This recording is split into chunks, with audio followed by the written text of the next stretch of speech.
Says preparing. So far it's trying to act like it's going to do it. We'll see. We'll see. Okay, let's see. Is it happening? Is it going? Oh my goodness. Oh, it is. It is. It says live. Aha. So we're Oh, there. Y- yeah. Yes, great. Well, welcome everyone. Welcome to Wellness Wednesday. Dr. Bahia and Dr. Joy. We're very, very excited to be doing this collaboration with Word in Black. I was about to say Word is Black. Word is Black too, but Word in Black news publications. And we are really excited. I'm going to actually ask our team here from Word in Black to introduce themselves. And I'm going to ask Liz to introduce the topic, actually. Yeah, so glad to be here with you all. Thank you for having us again, Dr. Joy and Dr. Bahia. It is always a pleasure and an honor to be here. So tonight's conversation is about something that many of us are feeling right now, which is the exhaustion, overwhelm, and that question of how do we heal from racism when our society is clearly extremely sick right now. And tonight, Team Word and Black is in the house. I am managing director of Word and Black, which we are proud to say is now an NAACP or NAACP, let me get it right, okay, award-winning national newsroom that is rooted in the legacy of the Black press. And I will turn it over to my right hand and my left hand, Mr. Joseph Williams, our deputy. Yes. Hi, everybody. My name is Joe Williams. I'm the Deputy Managing Director. It's great to be here. Back on Wellness Wednesday. I think the last time I did it was a little bit ago, but it's always great to see uh, Dr. Joy and Dr. Bahia and be here with you and talk about how we can heal ourselves in this society. And with me is our esteemed intern, Miss Aaliyah Amos. She is a student, and Leah, take it away. Introduce yourself.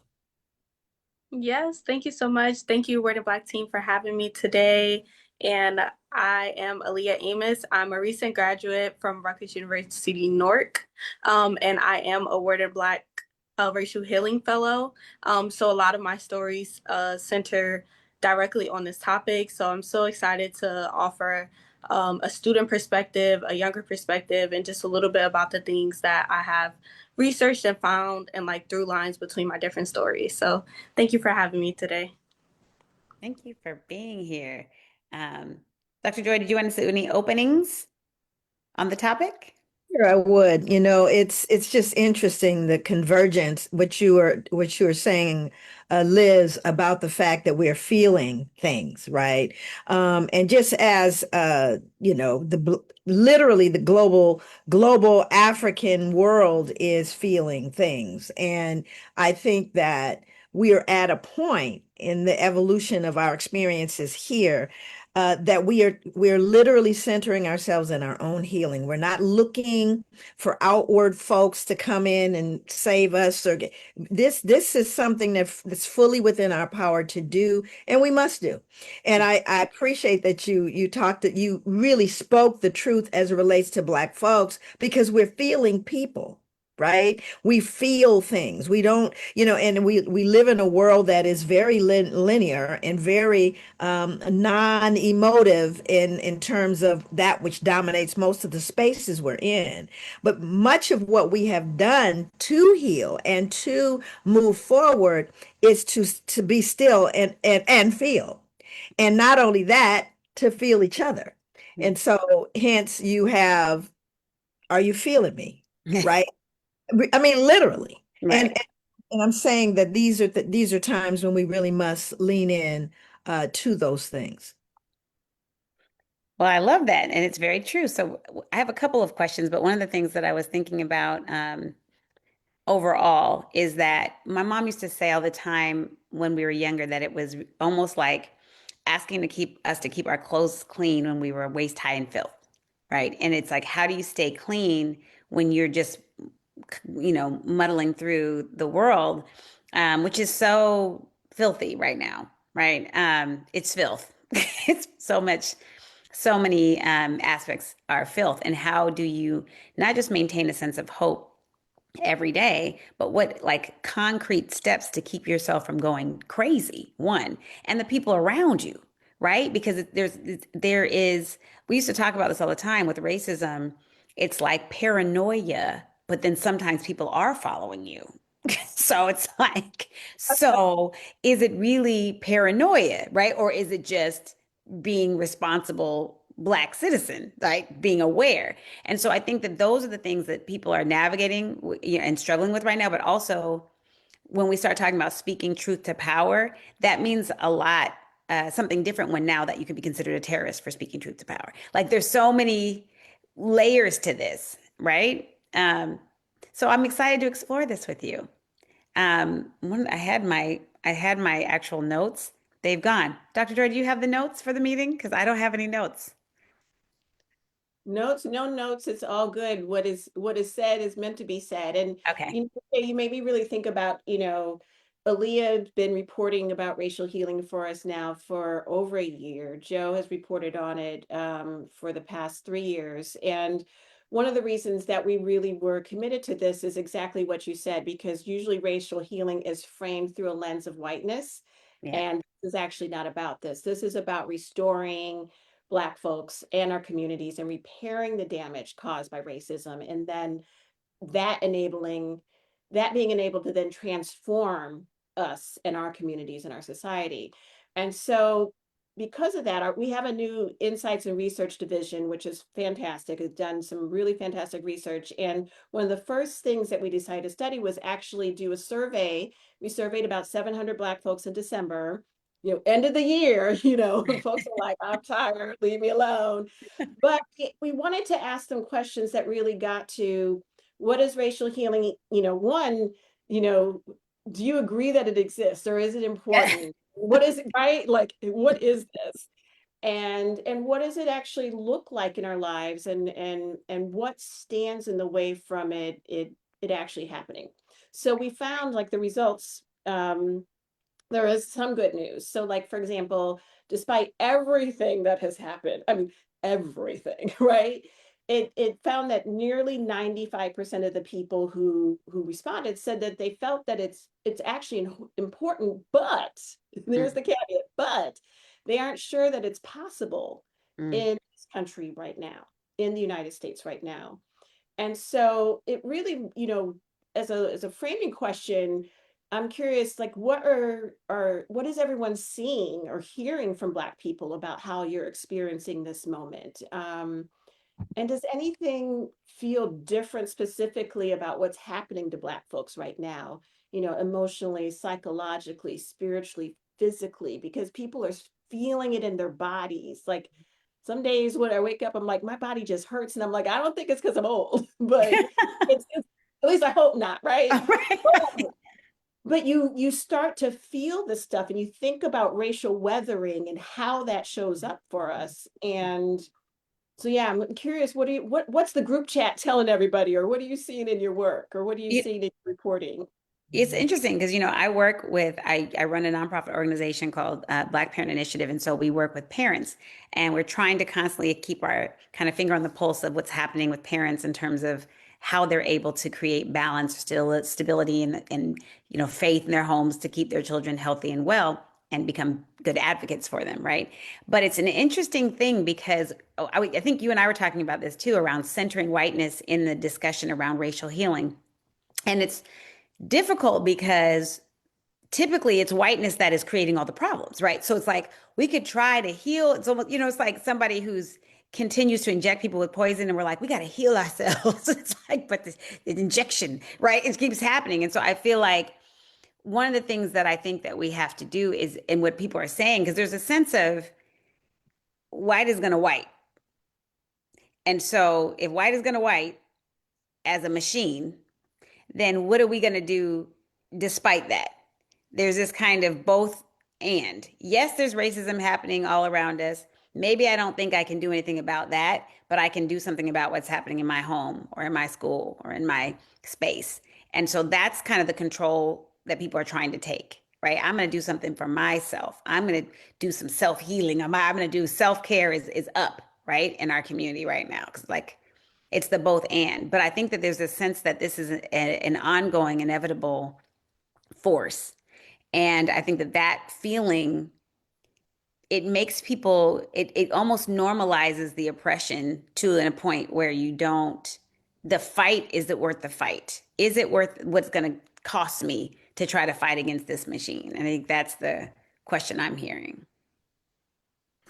Well, I think that that's very true, and a couple of things come to mind. I mean, the first is that one of my recent stories was I edited rather a column about Black History Month, and one of the opening lines of the column was talking about how we should not celebrate Black firsts as the first thing in Black History Month.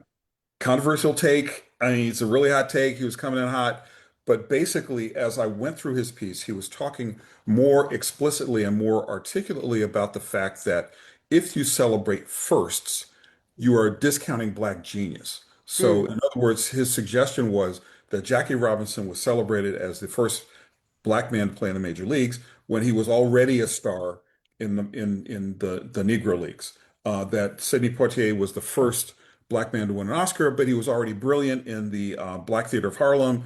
The third thing was that we're looking at this through a lens. I mean, and basically the frame he was committing was that we have been conditioned mm, to expect validation from succeeding in white spaces. right, And that's really the takeaway. Now, he wasn't saying, mind you, to be explicitly clear, he wasn't saying do not celebrate Black First.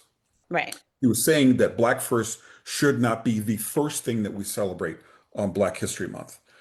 So that was a really interesting take. And I thought as I went through the column, he was making really interesting points that I haven't heard a lot of. The second thing was something I actually saw today, ironically, was this is the flip side of the Rachel Healing argument, where this Black surgeon had posted on LinkedIn, and she had taken a selfie of her in the operating theater, and she had a patient behind her, a whole surgical team. She said that she walked in to the operating room, and the anesthesiologist looked up and said, "Okay, well, who's the doctor?" And she said, "Well, I am." And he said, "Oh, well, I thought you were a member of the family." And she said, "Well, I'm wearing scrubs. I'm wearing a head covering. I'm wearing a mask. I've got a scalpel. I'm, all these visual cues should have told you that I was the doctor. The only thing that made you think that I wasn't the doctor Yep. was my complexion and the fact that I was a woman." Hmm. So on the one hand, the healing concepts are there. We have the framework where we can talk about things and we can think about things in certain ways, and we can reframe the argument and try to climb out of the muck that you were talking about. But then somebody might shove you back in. And the doctor had mentioned that, in her post, she said, "Well, I couldn't do anything. I was getting ready to operate. I had to have the patient in mind that I have to be on task and I have to be present for that person. However, Right. in another space, in another time, in another area, I would have read him to filth." So it's a constant tension that we hold within ourselves. And a lot of times we can do some of the self-healing either by talking or recognizing that, a couple of months ago, I was in the Jackie Robinson Museum. It is amazing. And he was just an unbelievable athlete and a person. But on the other hand, you kind of get confronted with these microaggressions, and you have to feel how to. And her way of dealing with it was to put it out in the universe and talk about how it happened, rather than try to contain it internally. Hmm. She had to carry it internally for a little bit, but then she said, "I need to let this go. I'm going to put it out in the universe." And those are two very interesting ways of coming to grips with how we have to deal with racial healing on a day-to-day, week-to-week, month-to-month basis. Yeah. Aaliyah, how about you? What are you seeing?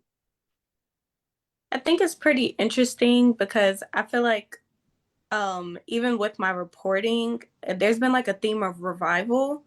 And specifically with the poetry piece that I did, I spoke to two poet laureates in their respective cities, North New Jersey and Birmingham, Alabama. And talking to them really showed me that there's another piece to healing, which is the idea of revival. Because, Joe, when you talk about being pushed back into the muck, you have to find a way to dig yourself back out of that. And that isn't something that's going to come from anyone else, like we were mentioning before. And so the idea of revival is not just I'm going to get up and do things the same way, Right. but I'm going to feel like I've genuinely been able to let this go and that I can move past and flourish in a way that I haven't been able to before. So I think that right now there's a specific conversation of, as Black people, how do we move forward, not only letting things go, but thriving in a way that we never have before. And it's not just about breaking barriers that we haven't set for ourselves, but going even beyond that to say we want to start creating our own things. And that isn't a new idea, but I do think it's an idea that's coming back around, and even harder because we're still realizing that we can't keep battling in systems that were created to never have us win.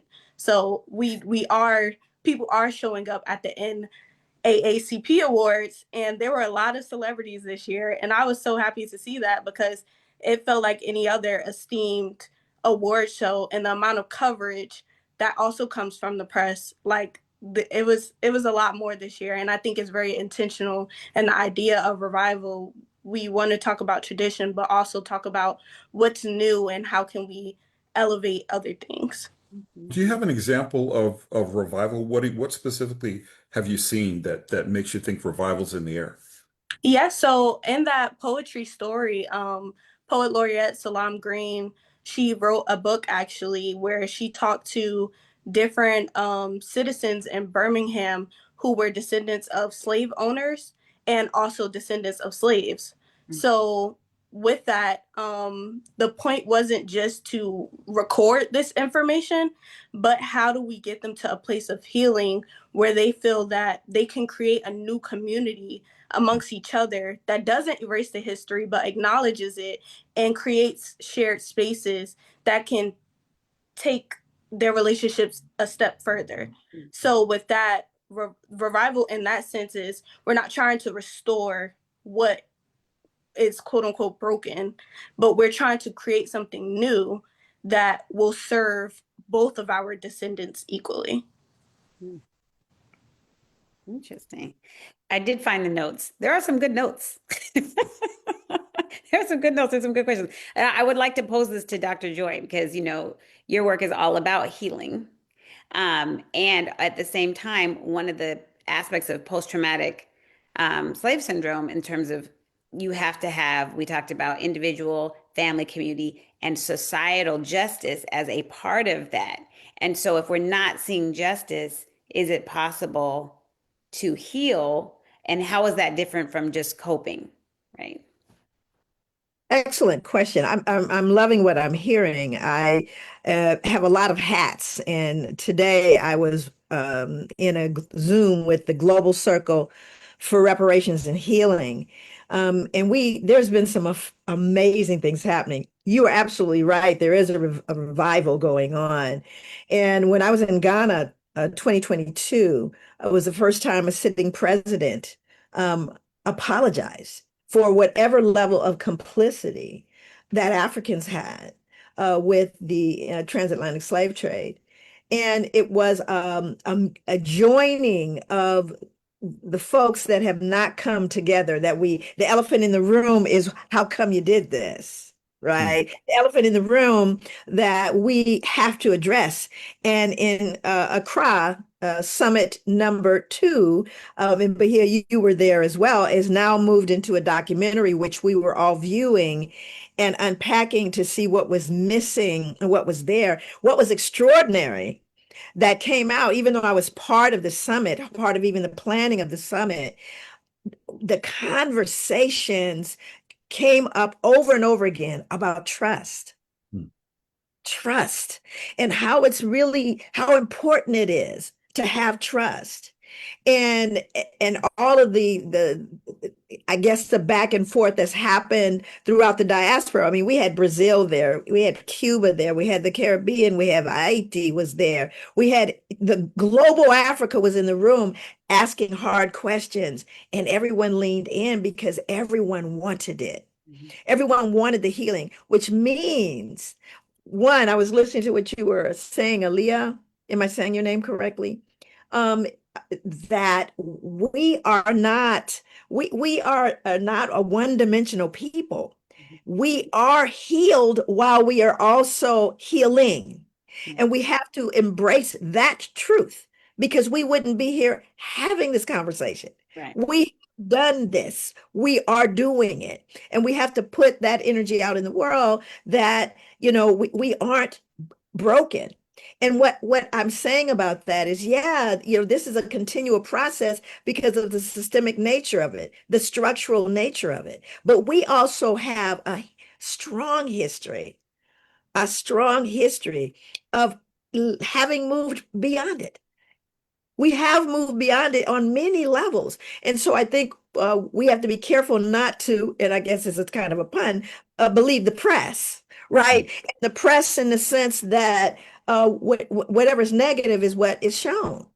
I often in my presentations share with people, I take them through a guided imagery. And I'll just, you don't have to close your eyes, but I'll tell you what I do. I tell them, ask them to close their eyes. These are, I'm in a room. I was in a room full of professors and folks of every range. And I said, close your eyes. It's at night. You're in your car. It's, you see blinking lights as you approach. They're police cars and they're blocking the way and lining the street on either side. Beyond the police cars are yellow tape. Beyond the yellow tape, there are three young men on their knees with their handcuffed behind their backs, and they don't have shirts on. Now open your eyes and tell me who you saw.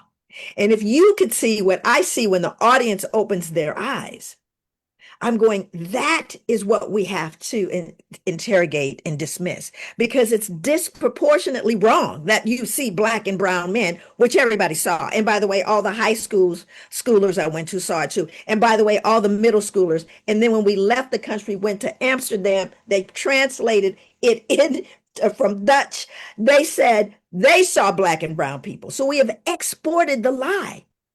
Do you see? And then I showed them right after that the thousands and thousands of people that are graduating, looking at Meharry, looking at historically black schools, looking at any school every year. Thousands are graduating, doing amazing things. Why is that not seared into our consciousness? Are you following me? Why is what is seared into our consciousness and exported as anti-blackness around the world is still there? I do it for only one reason, to say we have to extricate those images and we have to be deliberate and intentional about placing other images into the minds and hearts and souls of all children. Mhm. And so again, we have to celebrate who we are. At the same time that we're shutting it down, we're going to stop you from breaking my leg and then complaining that I limp. We're going to stop you from breaking the leg. So again, it's a long, long way around. Well, it wasn't, I mean, the bottom line is, and it's kind of weird. I mean, thinking about this because, okay, this is a good one. So I want to know if what you guys thought about this, because interrogating these lies is important extra culturally, but interculturally, it's really important, right? So one of the things I was thinking about was, so I had this conversation, I teased it out with a couple of friends of mine because one, it's our alignment and our adjacence to whiteness. Like we measure ourselves. So like we'll have, family members who are very, very pro-black, but we'll be like, only talk about Ivy League, right? Because that's the measure. So then it's like so in that sense, we're just as good or we're good enough or we're better. So when we get into your spaces, we kill because to show you how good we are. But to me, it's still in proximity to whiteness. It's still measuring it up against them. It's still asking for the white gaze to approval to me, right? Especially when we look at where do people get cultivated the most? HBCUs. Where do people get celebrated the most? HBCUs. It's not necessarily accurate that you're going to get a better education, right? My friends and I who've gone to HBCUs, it's like we can't even talk to people who didn't go to HBCUs who want to talk about HBCUs. It's just like there's no reason to even talk to you because if you can't experience it, I can't give to you how different it was than my experience going to University of Oregon or Portland State or, you know what I'm saying? I'm not saying that Ivy League isn't an amazing experience. I'm just saying it's not comparative. Nothing is. Nothing in your life could be comparative compared to living 4 years with an expectation of excellence every day. That's just, I don't even know how to tell people like every day. That's the first time I ever felt like an individual, right? I love grunge. I loved all the Green Day and Alanis Morissette. And when I was at University of Oregon, it was like, hey, black girl, you can't be retro. It's only 5 of us here who aren't on athletic scholarship. You know what I'm saying? So, but when I was at Fisk, it was like, okay, that's how people get down in Oregon. All right. Because it wasn't a question of my blackness, because I'm here, obviously. So I like being black. I wouldn't be at a black college, but I can hear what I want to hear, right? I can go back to what I actually like and be Bahia beyond the black girl in the class. So that's one part, just and that's kind of how we feel a lot of the black elitism and the some of the institutions and the Jack and Jills and the links and all those things. They are not bad, but are they mimicking things that have been oppressive? That's a question. The other thing is, I was watching this thing. So Disney Junior has a show, and in the show, the little girl has an imaginary superhero friend, and her imaginary superhero friend is Do-Rag Man, right? Do-Rag Man. So all initially, like everybody was like, oh, and even me, I was like, oh, what is this? What is this, right?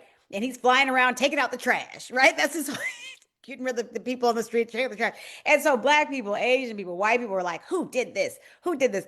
And so the black guy who created it, they asked him like, why would you do this? And this is kind of stereotypical and blah blah. And he was like, in every cartoon genre, any genre of the cartoons, superheroes or whatever, he said there's always inanimate objects in that person's environment that have special magical power. Thinking about Dora and the backpack or the map, all these different things that you're using that are magical. He said, when I grew up, I didn't have a cape. Everybody in my house wore some variation of a do-rag. And when I was run through my house and my do-rag was behind me, I felt like it was Black Boy Joy. And he was like, in this story, the little girl, the do-rag man is basically her dad. It's like a different variation of her dad. He said, so she's inspired by her father, dark-skinned big man, who is she loves and adores and looks at him as a superpower, and he wears a do-rag. And so it makes sense in her mind to create this superhero who does it. So it kind of, while he was talking about, but why can't we play with the things that are in our environments, because the white gaze makes us feel ashamed of those things. And so it was an interesting moment for me, because I thought he wrote it sincerely out of Black Boy Joy and wanting to honor this little girl who loves her dad, who's there and present and super powerful. And immediately my feeling when I heard about that was like, oh God, like, what is this? And I think about those things that we don't interrogate. How does that rob us of that revival and that healing when we you know what I'm saying? We over scrutinize and collective shame ourselves out of things that we should be okay with, I think. I don't know. It's like there's nothing wrong with a do-rag. And it's absolutely right. They are in all of our houses, right? Just like the bonnet, right? Right. And yet we are made to feel ashamed about them. Something that is completely normal, we are made to feel ashamed about it. And it's like we're not supposed to talk about it. It doesn't exist, Well, Gracie's Corny does a whole song, I wear my bonnet, and I'm putting my bonnet on at night. Like, and so all the little girls are like, I have a bonnet. It does something when we reclaim these things sometimes.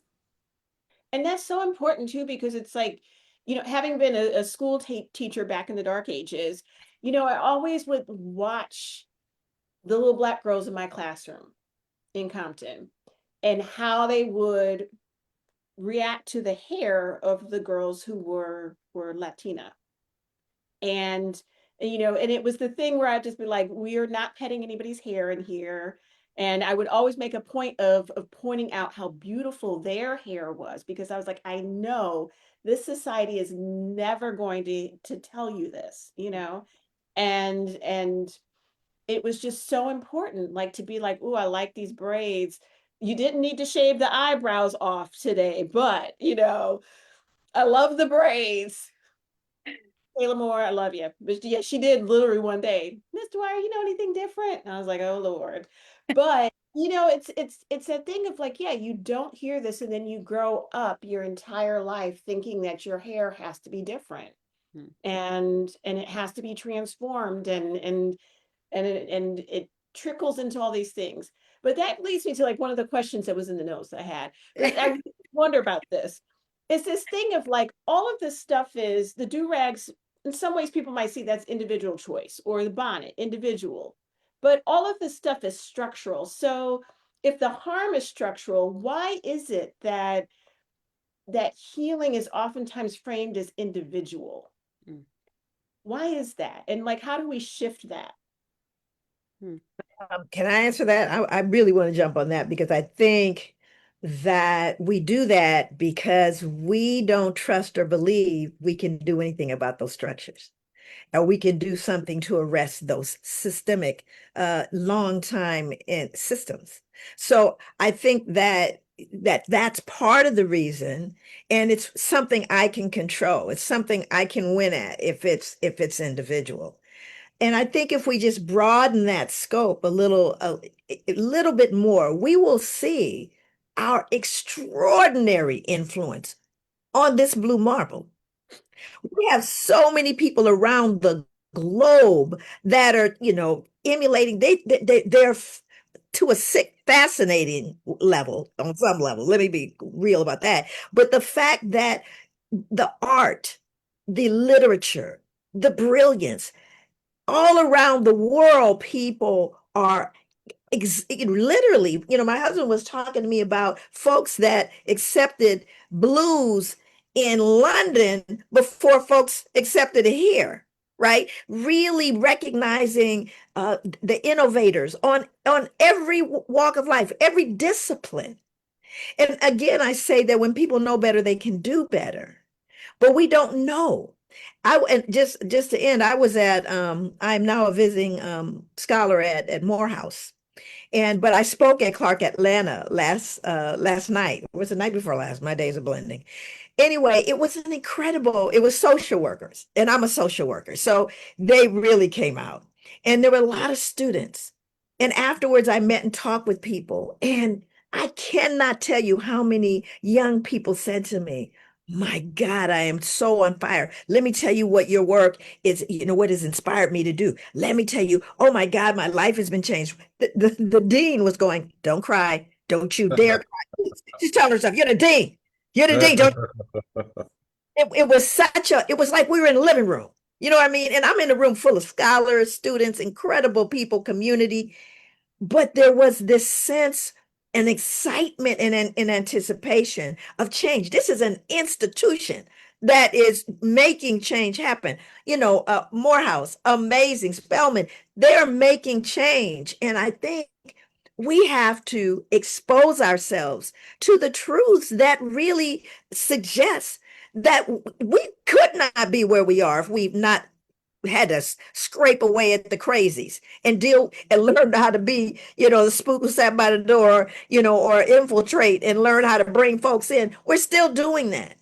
And not only that, we're getting in and taking over. And that's the real fear. I mean, that really is the fear.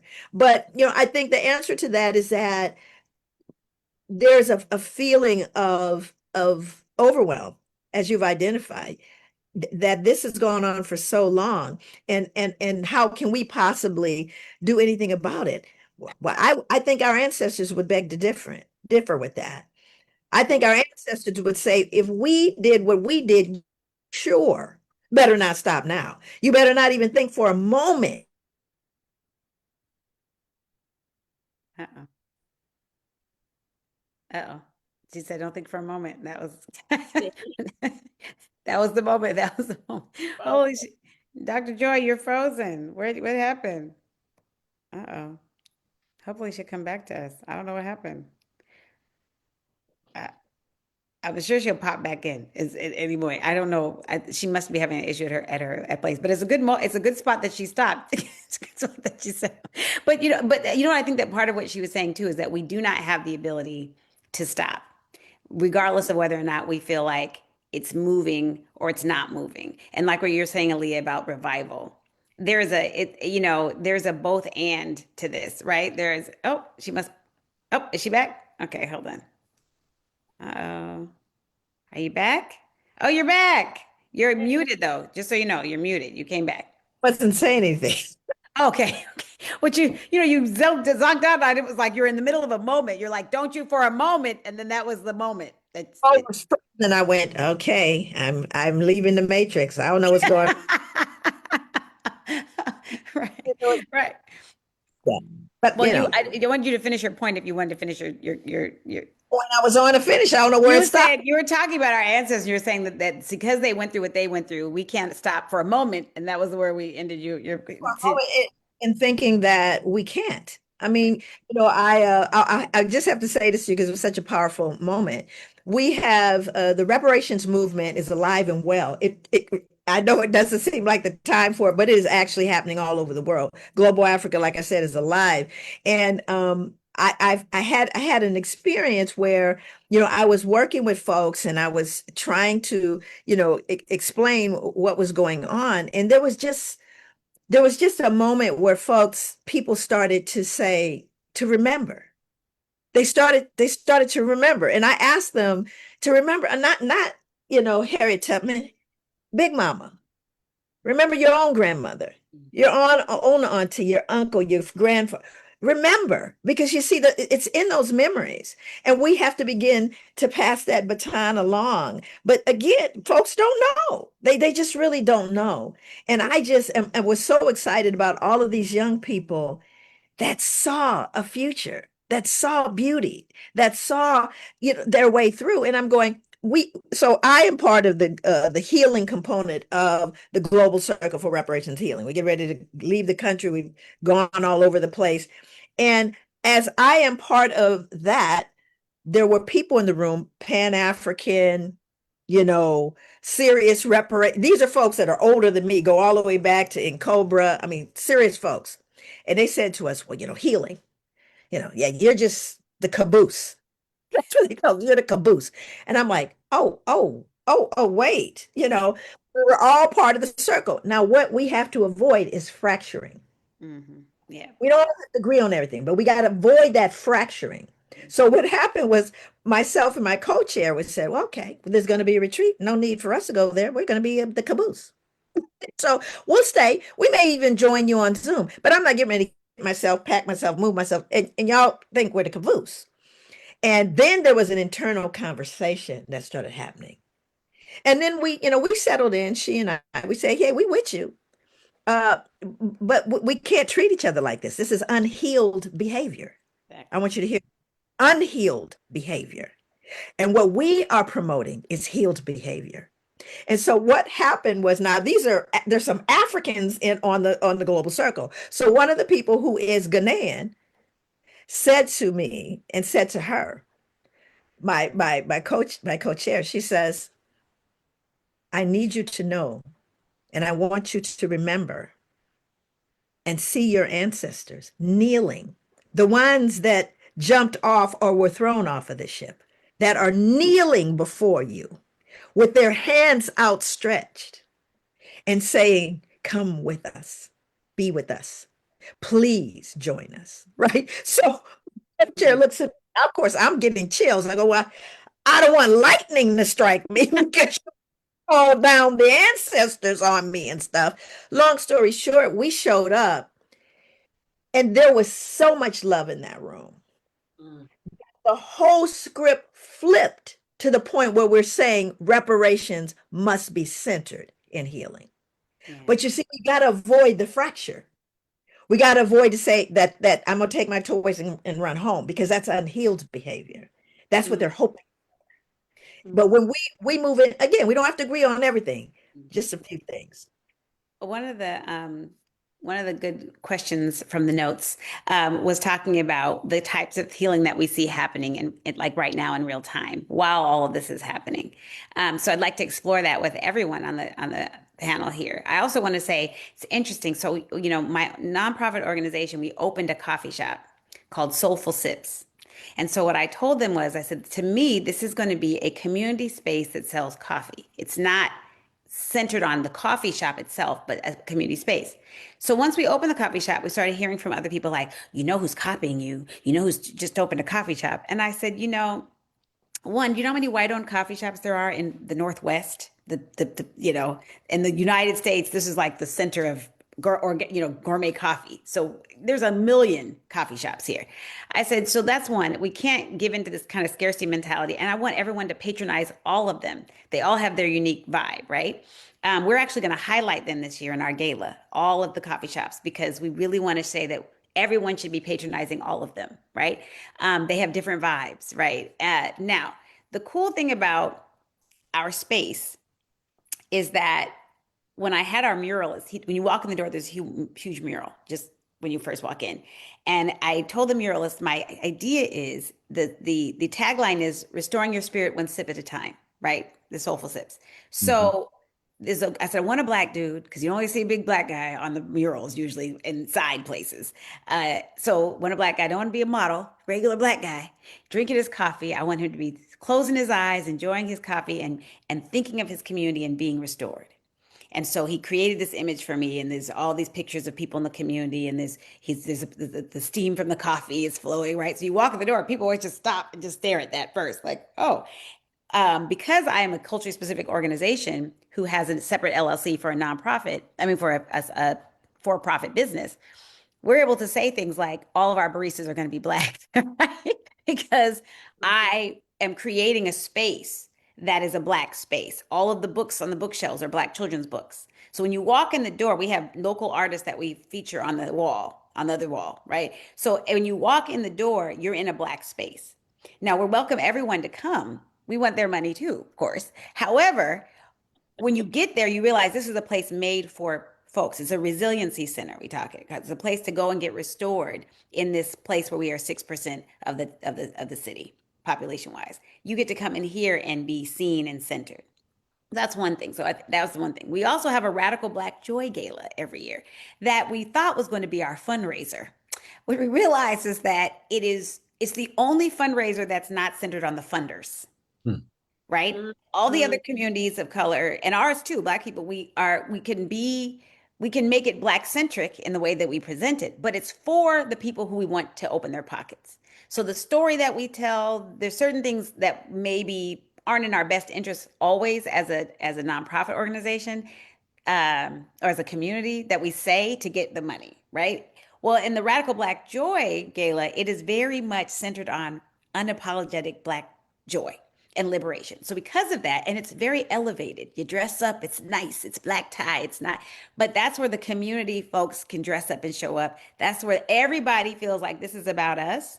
And we realized that people loved it so much that even though we didn't make really money on it outside of the tickets that people bought, we didn't lose money. So we decided to keep doing it as our service to creating a resiliency activity for people to feel like they can continue in this space, right? So we try to do other things to make money, but this is for the community. And so I think those types of decisions historically aren't made by nonprofit organization or in leadership, but these are the types of things that we're doing because we know that it creates healing in real time in those spaces. So I'd love to open it up to you all, what you see happening or what you're doing. I really appreciate you saying that, Bahia, because I often, when you were talking about how there can be more than one Black coffee shop, we see that same thing within Black media. We are constantly pitted against other Black outlets, and as if there can only be one of us. And the tradition of the Black press is coast to coast. And so some of the new digital outlets, I've really noticed that we are pitted against each other in terms of funding, in terms of reach, in terms of what we're accomplishing, all of that. And my approach is always all boats rise. Exactly. We have to have each other's back no matter what. So if you want to give money to Word and Black, do that. You want to give money to Capital B, do that. Like we all need that support. We all need that.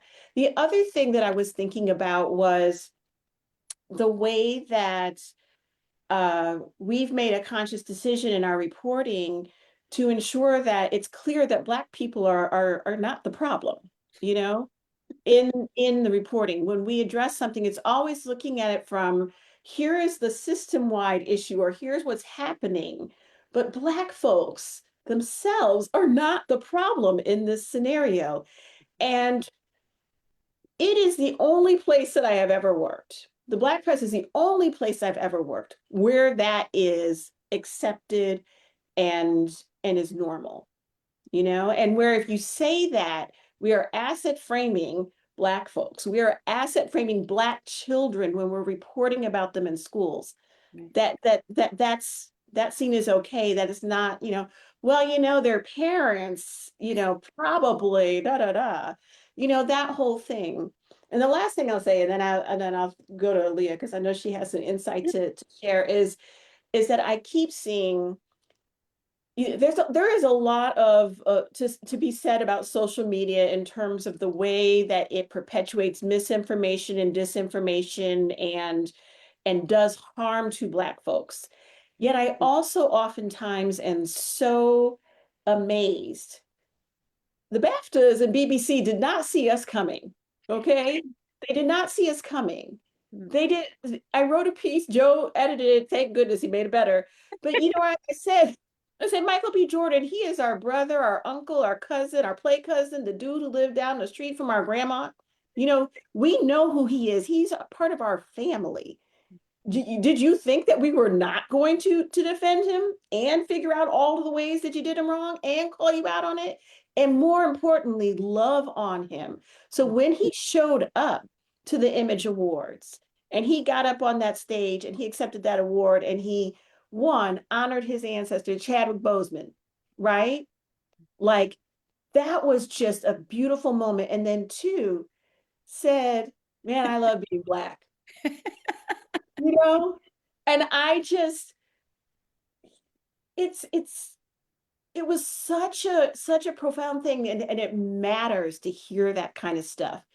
And that to me was the harm that was done to him and Delroy Lindo. It wasn't erased, but it was clear, like because he'd be on social media, I'd be like, please just reply to me, please just reply to me. But It was healing. it It was was a healing. moment of healing. It was a moment of healing. Yeah, It wasn't the light skin, dark skin wars on social media. It wasn't the, Black men versus the white men. It wasn't the diaspora wars. It was a community gathered in healing for him and for all of us who heard that and saw it, happen in that award show. So yeah. Michael, call us. We here.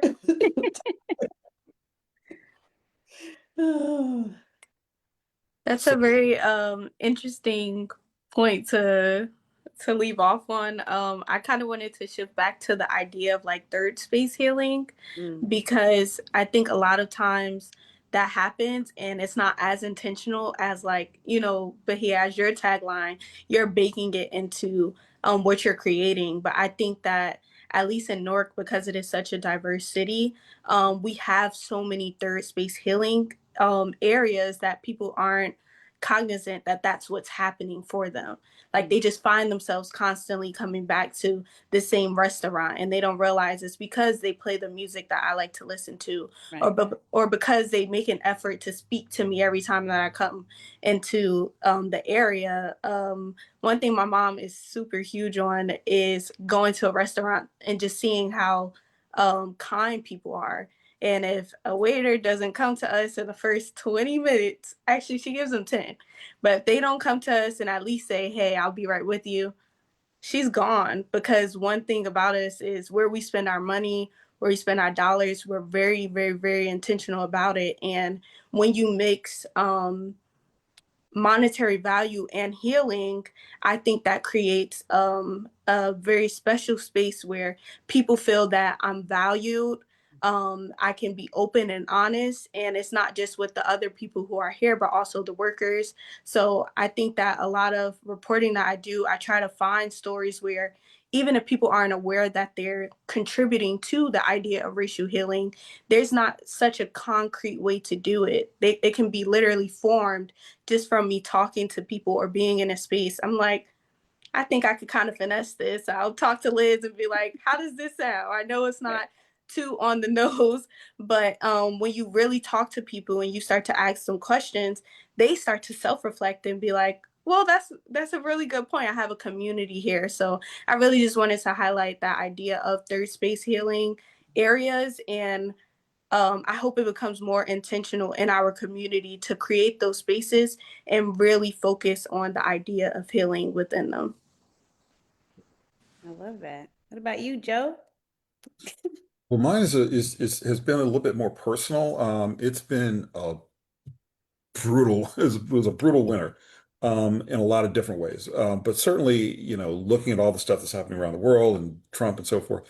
And so I started to get back into physical culture, right? And it was really interesting because, I've been into athletics sports my entire life.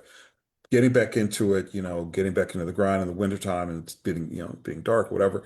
But I had a really profound moment, which was so cool, and which speaks to a lot of this, is that I've been training to try to be a distance, try to run distance. It's something that not a lot, you don't think a lot of Black people do, but I have a friend who ran distance in college. She's Black. And we signed up for this 5K road race. And it was a trail run out in, near, in, Howard County, Mm. middle of winter, kind of cold, didn't really want to do it, but decided to do it anyway. But we get to the thing, and there's a big gathering of people. And the one thing I noticed was there was a car pulled up, um, uh, Mercedes coupe. A brother gets out in running gear, and then I look over there. There's another brother getting out of an SUV, and I look around. There's this sister with her son and her boyfriend, and we're all getting ready to participate. And to me, that was just so cool because you don't think of Black people in those spaces. I was in that space and I was feeling kind of anxious until I see other people. I was like, oh, and you could tell that people got into it and we all finished and we all started talking to each other. And it became clear that this was a moment of healing in that we are taking care of our bodies and we're doing it in a communal setting in a place where we're not supposed to be. I mean, Dr. Bahia, I kind of resonate when you said, well, I was listening to grunge and people say, oh, that's how you get down, rock on, do your thing. When Right. it's not often that way in a space that involves running over long distances. Mhm. I finished dead last, by the way, so I'm not, It's all good. but it You was all finished. You good. finished. It was all good because A, I finished, and B, I met a bunch of other people who did the same thing that I did or who liked doing the same thing that I did. And I think that it combined two things. It combined, mind, body, spirit, Mhm. right? And it combined kind of a cultural moment of resonance because when you think about it, like in the Olympics, most of the best distance runners are from Morocco. They're from North Right. Africa. They're from, back in the back in the days before the ancestors came over here. Right. That's how you hunt it. You ran an animal until the point of exhaustion, and then you kill it. Boom, you got dinner. So it shouldn't be alien to us Right. to want to do that. And yet, again, we talk about the whole notion of the white gaze or doing something that you like, but white people like it too. So therefore, is that cool? Are you okay with that? But it resonated with me. It was a really wonderful moment. And it was in that spirit of healing. Now, I don't know if we're going to spark a movement, but I do know that when I got back and started scrolling through my TikTok, the algorithms, all of a sudden I'm getting these TikTok reels from Black people who are runners. See? Exactly. Yeah, and Exactly. it was so cool because there's this one young woman who she does reels while she's running, and she talks about her ankles and her knees and all this other stuff. And there's this one other brother who makes these comedy TikToks about running, and it was really kind of nice and awesome to see. So anybody out there who is thinking about getting up running, do it. It is wonderful way to heal, wonderful way to be in community with other people who are like you. Yes. And it is what we talk about in terms of healing, and that sometimes it has to start from within, sometimes it starts physically, sometimes it starts mentally.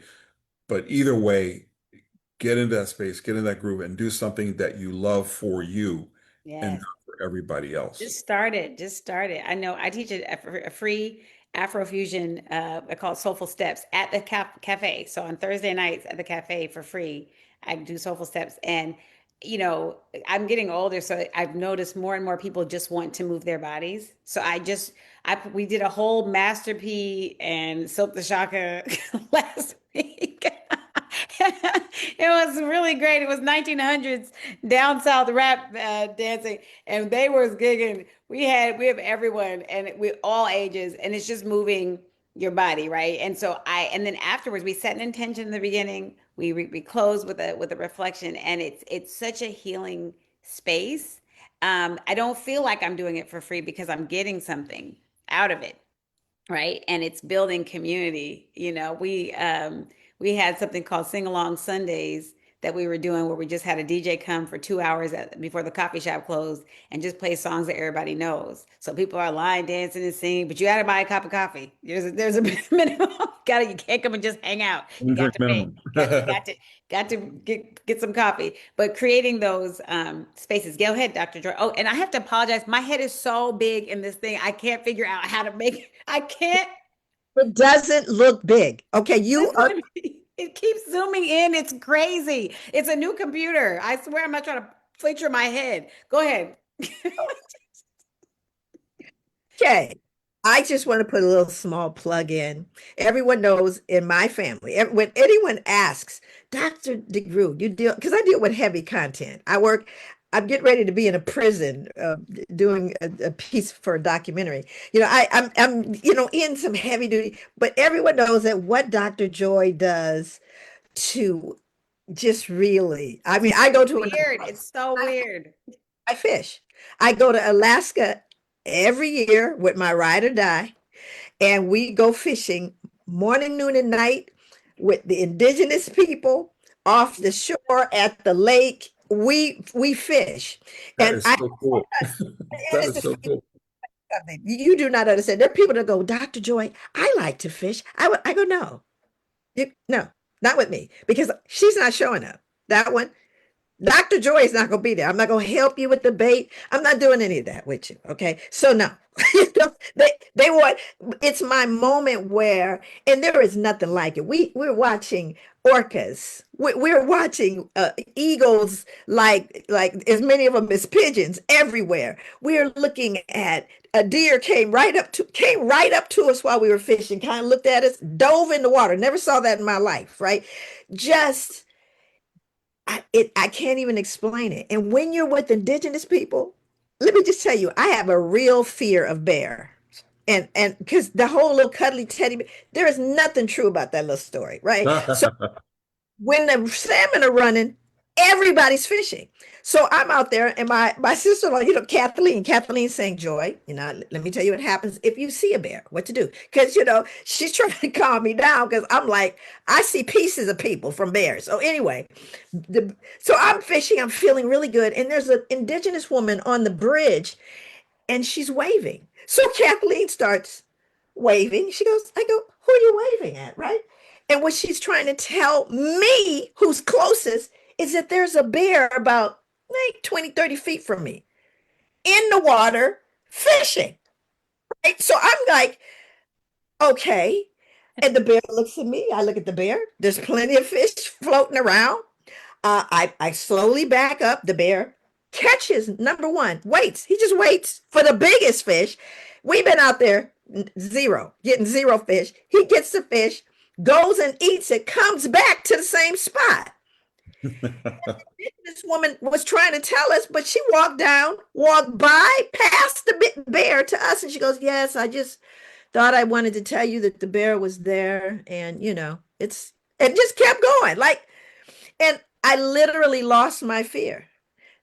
Now I'm not crazy. I'm not trying to pet him. All right. I'm not that there is a spiritual thing that happens when you are with nature. Not in nature, exploiting nature, taking pictures of nature, when you're with it. Because they're looking at that and they look at you, go, all right, then you can, go on and fish. Just don't bother me. I won't bother you. But it's what I do every year.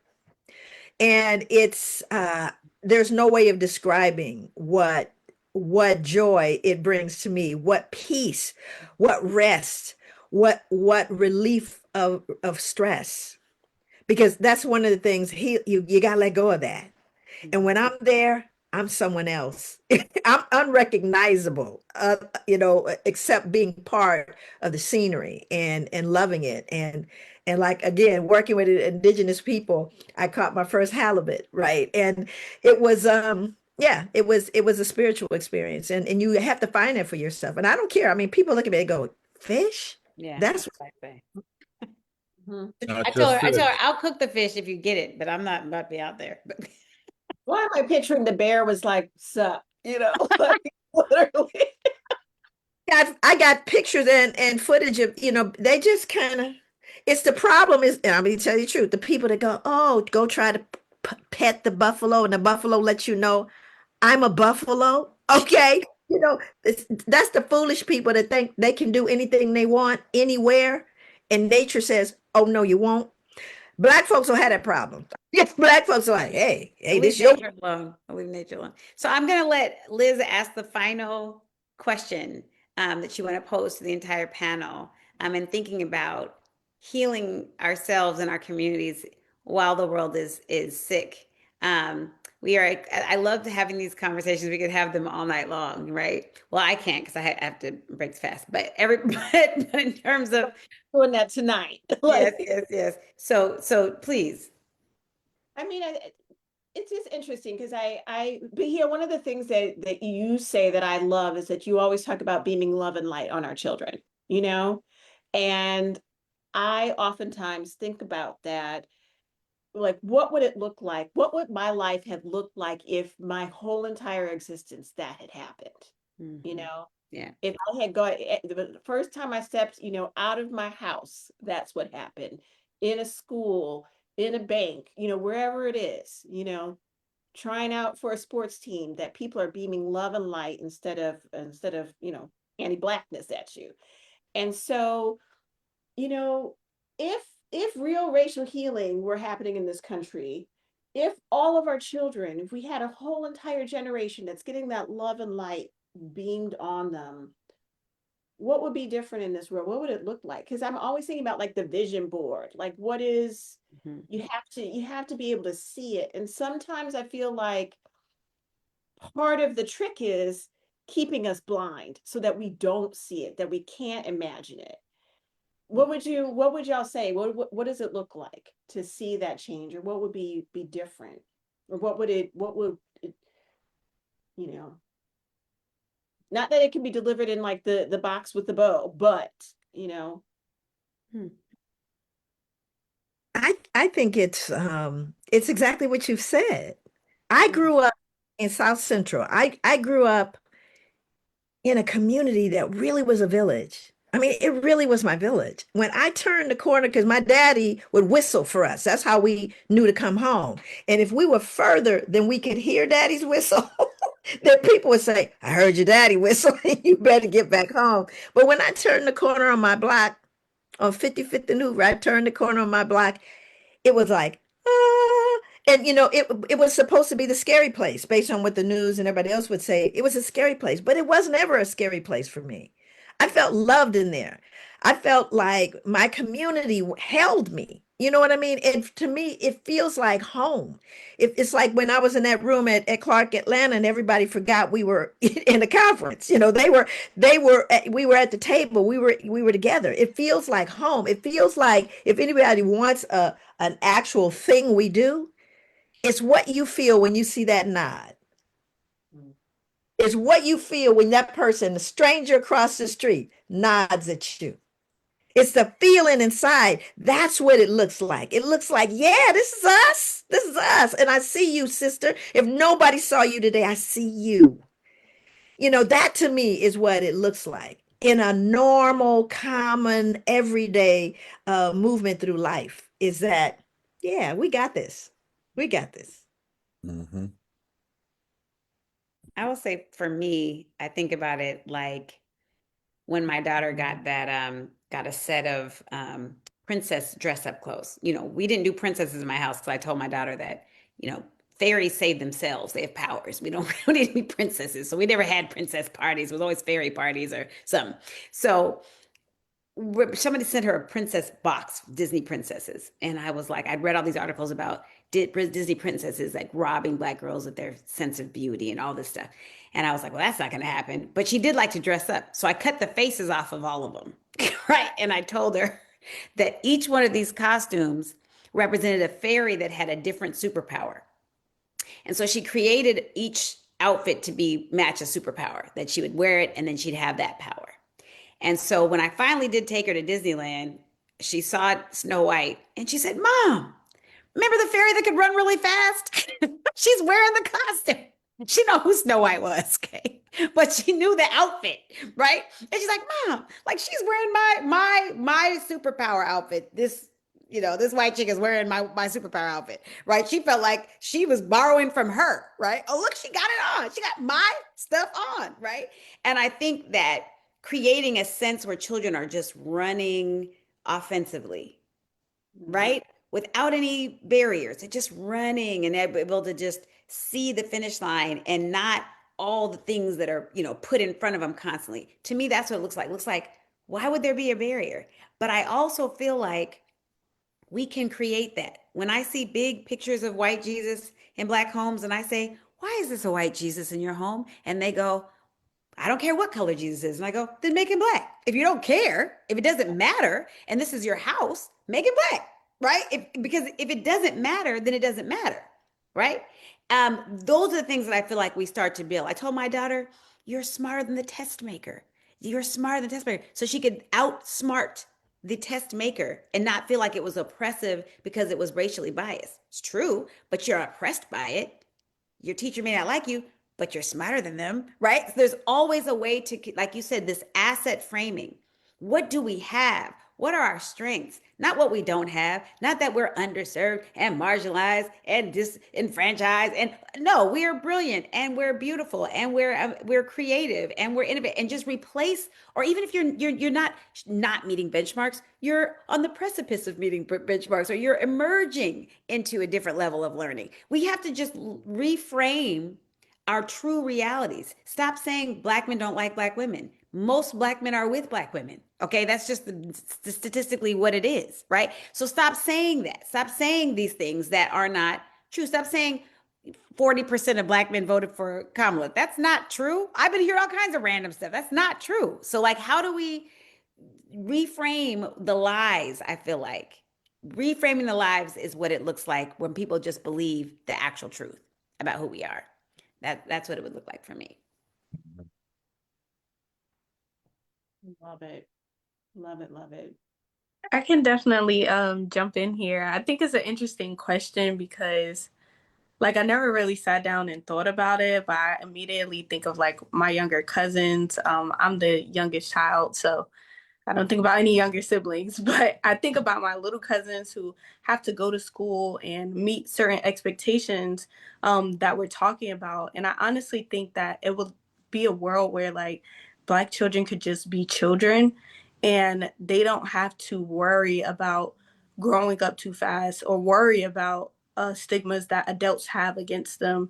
And quite honestly, they won't have to worry about other children having stigmas against them because those children's parents wouldn't be putting that onto them. Like so many things would be solved and a cycle really starts when a kid has to think like an adult and they don't get to just be upset that their crayons broke. They have to worry about so many other things. And I think that that would be pure Black boy and Black girl joy when they can just worry about tomorrow and they don't have to worry about months out or plan like they're an adult. And even those teenage years I think are even more important where they wouldn't rush to feel like they want to be an adult or have to be an adult because in childhood they enjoyed it so much. So I think that if that was a reality for a lot of our young Black children, um, our Black adults would also stop spewing just as much things. So yeah.